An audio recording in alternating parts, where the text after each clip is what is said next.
नमस्कार.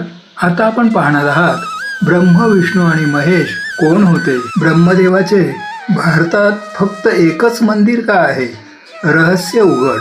चॅनलवर नवीन असाल तर सबस्क्राईब करा. व्हिडिओ आवडल्यास लाईक करा आणि कसा वाटला ते कमेंट करायला विसरू नका. चला तर, ही कथा आपल्याला एकच गोष्ट शिकवते. देव असो वा माणूस, अहंकार आणि असत्य नेहमी पतन घडवतात. ब्रह्मदेव सृष्टीचे निर्माता असूनही त्यांचे मंदिर फक्त एकच का आहे? शिवपुराणानुसार अहंकार आणि असत्यामुळे ब्रह्मदेवांना शाप मिळाला. म्हणूनच आज पुष्करमध्ये त्यांचे एकमेव मंदिर आहे. जय श्री हरी.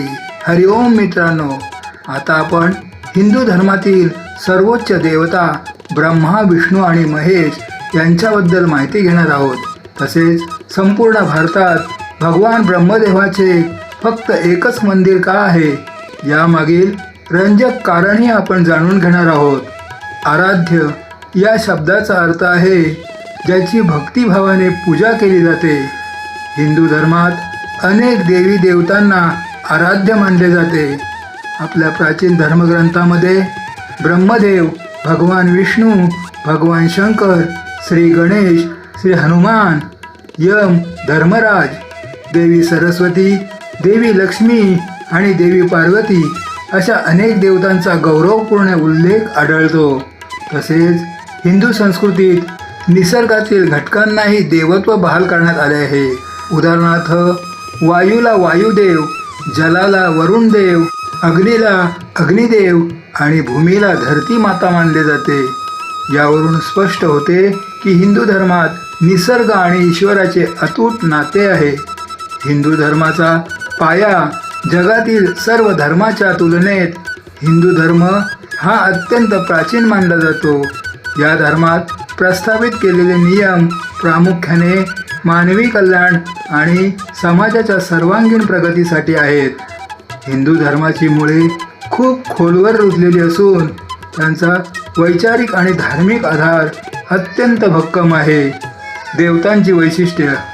हिंदू धर्मात अनेक देवी देवता असल्या तरी प्रत्येकाचे रूप आणि वैशिष्ट्य निराळे आहेत.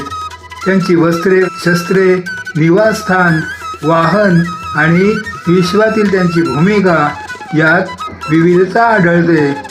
भगवान ब्रह्मा यांना 4 मुखे आहेत. ते पांढरी वस्त्रे परिधान करतात आणि त्यांच्या हातात कमंडलू व 4 वेद असतात. त्यांचे वाहन हंस असून ते सृष्टीचे निर्माणकर्ते आहेत. त्यांची पत्नी देवी सरस्वती ज्ञानाची अधिष्ठात्री आहे. भगवान विष्णू यांचा वर्ण नीलवर्ण म्हणजेच निळा असून ते विश्वाचे पालनहार आहेत. ते पित्तांबर म्हणजे पिवळी वस्त्रे धारण करतात आणि त्यांचे शस्त्र सुदर्शन चक्र आहे. त्यांचे निवासस्थान क्षीरसागरातील शेषनाग असून गरुड हे त्यांचे वाहन आहे. त्यांची पत्नी देवी लक्ष्मी संपत्तीची देवता आहे. भगवान शंकर म्हणजेच महेश यांना 5 मुखे मानली जातात. तरीही चित्रात सहसा एकच मुख दिसते. त्यांच्या कपाळावर 3रा डोळा असून ते व्याघ्र चर्म परिधान करतात. त्रिशूळ हे त्यांचे शस्त्र असून नंदी हे त्यांचे वाहन आहे. ते सृष्टीचे संहारक मानले जातात. त्यांची पत्नी देवी पार्वती, माता दुर्गा दुष्टांचा विनाश करणारी शक्ती आहे. ब्रह्मदेवाच्या एकमेव मंदिराची पौराणिक कथा. भारतात विष्णू आणि शंकराची हजारो मंदिरे आहेत, परंतु ब्रह्मदेवाचे मुख्य मंदिर फक्त राजस्थानमधील पुष्कर येथेच का आहे याची कथा पद्मपुराणात आढळते. कथेनुसार वज्रभान नावाच्या राक्षसाचा संहार करताना ब्रह्मदेवाच्या हातून कमळाच्या 3 पाकळ्या जमिनीवर पडल्या. ज्या ठिकाणी या पाकळ्या पडल्या तिथे 3 नद्या म्हणजे सरोवरे निर्माण झाली आणि त्या ठिकाणाला पुष्कर हे नाव मिळाले. सृष्टीच्या कल्याणासाठी तिथे यज्ञ करणे आवश्यक होते, परंतु ब्रह्मदेवांच्या पत्नी सावित्री म्हणजे सरस्वती वेळेवर पोचू शकल्या नाहीत. यज्ञाचा मुहूर्त टळू नये म्हणून ब्रह्मदेवांनी गायत्री नावाच्या कन्येशी विवाह करून यज्ञ पूर्ण केला.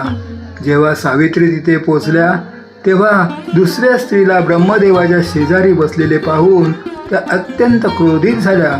रागाच्या भरात त्यांनी ब्रह्मदेवांना शाप दिला की तुम्ही देव असूनही तुमची पूजा संपूर्ण पृथ्वीवर कुठेही होणार नाही. नंतर सर्वांच्या विनंतीवरून त्यांनी शाप थोडा सौम्य केला आणि सांगितले की तुमची पूजा केवळ पुष्करमध्येच होईल. जर कोणी दुसरीकडे मंदिर बांधले तर त्याचा विनाश होईल. या घटनेत भगवान विष्णूंनीही मध्यस्थी केली होती. म्हणून सावित्रीने त्यांना शाप दिला की त्यांच्या पत्नीचा विरह सहन करावा लागेल. यामुळे भगवान विष्णूंनी श्रीरामाचा अवतार घेतल्यावर त्यांना 14 वर्षाच्या वनवासात रावणाने सीतेचे हरण केले. तेव्हा रामांना सीतेपासून दूर राहावे लागले. निष्कर्ष, अशा प्रकारे पुष्करमध्ये ब्रह्मदेवाचे भारतातील एकमेव प्रमुख मंदिर अस्तित्वात आहे. हे मंदिर नक्की कोणी बांधले याची अचूक माहिती उपलब्ध नसली तरी 1200 वर्षापूर्वीच्या नोंदीनुसार ते अत्यंत प्राचीन आहे. तुम्हाला ही माहिती कशी वाटली कमेंट्समध्ये नक्की सांगा. व्हिडिओ आवडला तर लाईक करा आणि शेअर करा. अशाच नवीन व्हिडिओसाठी चॅनलला सबस्क्राईब करायला विसरू नका. धन्यवाद.